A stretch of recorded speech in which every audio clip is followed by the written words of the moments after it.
नमस्कार, बात कर लेते हैं आज के उत्तर प्रदेश के ताज़ा समाचार की।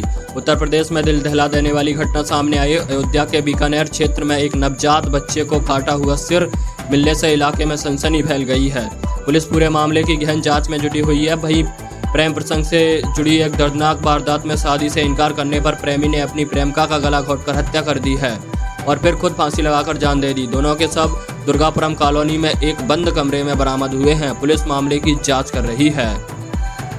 इधर योगी आदित्यनाथ ने युवाओं के लिए बड़ा ऐलान किया। उन्होंने कहा कि अगले 1 साल में राज्य के विभिन्न सरकारी विभागों में 1.5 लाख से ज़्यादा पदों पर भर्तियां की जाएंगी। साथ ही दावा किया कि उनकी सरकार अब तक 9 लाख से अधिक युवाओं को पारदर्शी तरीके से सरकारी नौकरी दे चुकी है। प्रयागराज में एक हाई वोल्टेज ड्रामा सामने आया। फमाफाऊ इलाके में 500 के नोट बचाकर सोने वाली एक युवती पानी की टंकी पर चढ़ गई और जान देने की धमकी देने लगी। करीब 9 घंटे तक चले इस ड्रामे ने पूरे इलाके में हड़कंप मचा दिया। पुलिस और प्रशासन की कड़ी मशक्कत के बाद आखिरकार युवती को सुरक्षित नीचे उतारा गया। जांच में खुलासा हुआ कि युवती पल्लवी ने मोहम्मद आलम से लव मैरिज की थी। दोनों के बीच विवाद इतना बढ़ा कि पति ने जालसाजी का मुकदमा दर्ज कराया और जवाब में युवती ने भी पति के खिलाफ केस दर्ज करा दिया।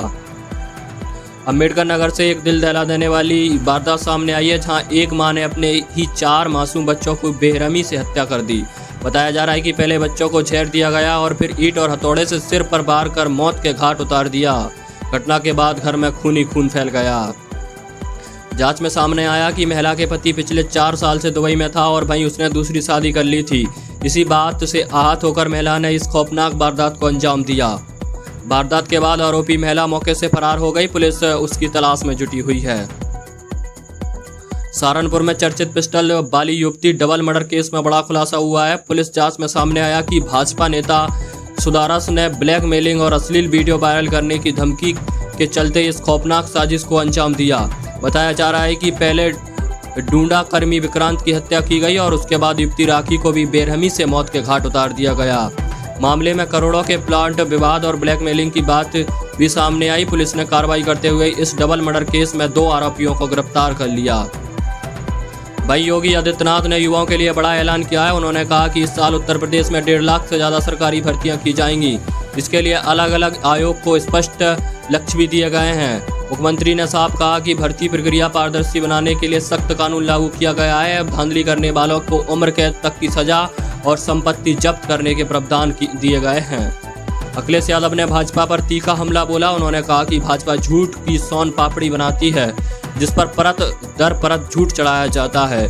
लखनऊ में आयोजित कार्यक्रम में मेधावी छात्राओं को लैपटॉप वितरित करते हुए उन्होंने बड़ा वादा किया। कहा कि सपा सरकार बनने पर केजी से लेकर पीजी तक बेटियों को पढ़ाई पूरी तरह मुफ्त की जाएगी। मेरठ में 10वीं और 12वीं के टॉपर्स को लैपटॉप दिए गए। इस मौके पर विधायक अतुल प्रधान भी मौजूद रहे। अखिलेश यादव ने दावा किया कि डिजिटल डिवाइस देने की शुरुआत सबसे पहले समाजवादी पार्टी ने की थी और उस समय दिए गए लैपटॉप आज भी कई युवाओं के करियर की नींव बने हुए हैं।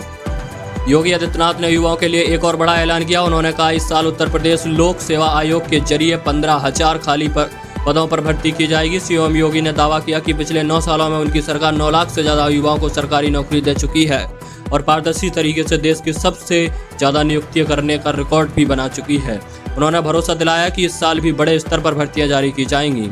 सिद्धार्थपुर में बड़ा रेस्क्यू ऑपरेशन सामने आया। भारतीय वायुसेना ने 16 घंटे तक पानी की ऊंची टंकी पर फंसे 2 बच्चों को सुरक्षित नीचे उतारा। हेलीकॉप्टर की मदद से चलाए गए इस ऑपरेशन ने सभी की सांसें थाम दी थीं। घटना काशीराम आवासीय कॉलोनी की है, जहां शनिवार को 5 बच्चे रील बनाने के लिए टंकी पर चढ़ गए थे। इसी दौरान 2 बच्चे ऊपर ही फंस गए। समय रहते हुए रेस्क्यू कर दोनों बच्चों को सुरक्षित बचा लिया गया। उत्तर प्रदेश के 1,43,000 शिक्षा मित्रों के लिए बड़ी खुशखबरी। योगी आदित्यनाथ 5 मई को गोरखपुर में राज्य स्तरीय भव्य कार्यक्रम की शुरुआत करेंगे। मान्य देय बढ़ाकर 18,000 रुपये प्रति माह किए जाने के बाद अब शिक्षा मित्रों को सम्मान देने की दिशा में भी बड़ा कदम उठाया गया है। सरकार का संदेश साफ है कि शिक्षा व्यवस्था की नींव मजबूत करने वाले शिक्षा मित्रों को अब उचित पहचान और सम्मान मिलेगा। हुआ मानदेय अप्रैल से लागू हो चुका है। बरेली में सनसनीखेज वारदात सामने आई है, जहां एक फौजी भारत सिंह यादव ने अपनी प्रेमिका के दबाव में आकर अपनी पत्नी को गला दबाकर हत्या कर दी। पुलिस जांच में खुलासा हुआ कि 5 साल पुराना फेसबुक प्रेम संबंध इस हत्या की वजह बना। मामले में मुख्य आरोपी के बाद अब उसकी प्रेमिका सुरभि यादव को भी गिरफ्तार कर जेल भेज दिया गया है। उत्तर प्रदेश में जनगणना को लेकर बड़ी अपडेट सामने आई है। 22 मई से पूरे प्रदेश में हाउस सर्वे होगा, जो 22 जून तक चलेगा। इससे पहले 7 से 21 मई तक लोगों को स्वगणना का मौका मिलेगा, जहां से अपना पूरा ब्यौरा खुद ऑनलाइन भर सकेंगे। शीतल वर्मा ने बताया, इस बार जनगणना पूरी तरह डिजिटल माध्यम से कराई जाएगी। कानपुर में दर्दनाक सड़क हादसा सामने आया, जहां एक खड़े डंपर में पीछे से आकर दूसरा डंपर जा घुसा। टक्कर इतनी भीषण थी कि केबिन पूरी तरह पिचक गया।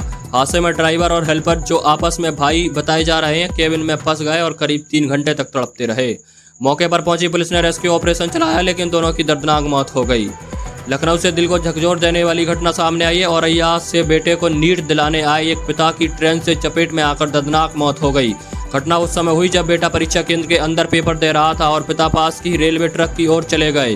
लौटते समय अचानक ट्रेन आ गई और उनकी मौके पर ही मौत हो गई। मृतक की पहचान अरुण कुमार के रूप में हुई है। पुलिस ने मौके पर पहुंचकर जांच शुरू कर दी है। प्रयागराज से सनसनीखेज मामला सामने आया है। एक पति ने पहले अपनी पत्नी को गला दबाकर हत्या कर दी और फिर खुद फंदे पर लटक कर जान दे दी। सुबह जब बच्चे दादी के पास से उठकर पिता के जगाने पहुंचे तो दरवाजा अंदर से बंद मिला। पुलिस ने दरवाजा तोड़ा। अंदर का मंजर देखकर सब सन्न रह गए। पत्नी जमीन पर मृत पड़ी थी और पति फंदे पर लटका हुआ था। जांच में सामने आया कि पति ने पहले ही शिकायत की थी और कुछ लोग उसकी पत्नी से अश्लील बातें करते। फिलहाल पुलिस पूरे मामले की जांच कर रही है। कोसाबी से बड़ा हादसा सामने आया। तालाब से मिट्टी निकालने के दौरान अचानक टीला ढह गया, जिसमें दबकर मां, बेटी समेत 3 लोगों की मौके पर ही मौत हो गई। घटना में 2 अन्य लोग गंभीर रूप से घायल हैं। कुल 5 लोग मिट्टी में दब गए थे। हादसे पर डिप्टी सीएम ब्रजेश पाठक और केशव प्रसाद मौर्य ने गहरा दुख जताया। लखनऊ में स्मार्ट मीटर को लेकर सियासी घमासान तेज हो गई। आम आदमी पार्टी के नेताओं ने विरोध प्रदर्शन किया। शक्ति भवन से विधानसभा की ओर बढ़ते समय पुलिस से तीखी नोकझोंक हुई। पुलिस ने प्रदर्शनकारियों को हिरासत में लेकर इको गार्डन भेज दिया। वहीं एक प्रदर्शनकारी ने पगड़ी खींचने का आरोप भी लगाया। दूसरी तरफ आगरा में महिलाओं ने स्मार्ट मीटर उखाड़कर सड़कों पर फेंक दिए। इधर अखिलेश यादव ने भी निशाना साधते हुए कहा, स्मार्ट मीटर की तरफ ईवीएम भी गड़बड़ है। विनेश फोगाट ने गोंडा में होने वाली कुश्ती टूर्नामेंट को लेकर बड़ा बयान दिया। उन्होंने कहा कि ब्रजभूषण शरण सिंह के खिलाफ शोषण मामले में वह भी एक पीड़िता हैं और उनकी गवाही फिलहाल कोर्ट में चल रही है। विनेश फोगाट ने साफ कहा कि गोंडा में जो ब्रजभूषण का गृह क्षेत्र है, वहां जाकर कुश्ती लड़ना उनके लिए बेहद मुश्किल होगा। उन्होंने कहा कि ऐसे माहौल में वो 100% प्रदर्शन नहीं दे पाएंगी और एक महिला खिलाड़ी के लिए यह स्थिति बेहद चुनौतीपूर्ण है। अगर आपको ये खबरें पसंद आई हो तो वीडियो को लाइक करें, शेयर करें। आप देख रहे थे खबरबीट। अगर आप हमें फॉलो करना चाहते तो इंस्टाग्राम पर सैम खबरबीट, फेसबुक पर खबरबीट नाम के पेज को आप फॉलो कर सकते हैं। ब्यूरो रिपोर्ट खबरबीट। मैं आपके साथ अभी सिंह।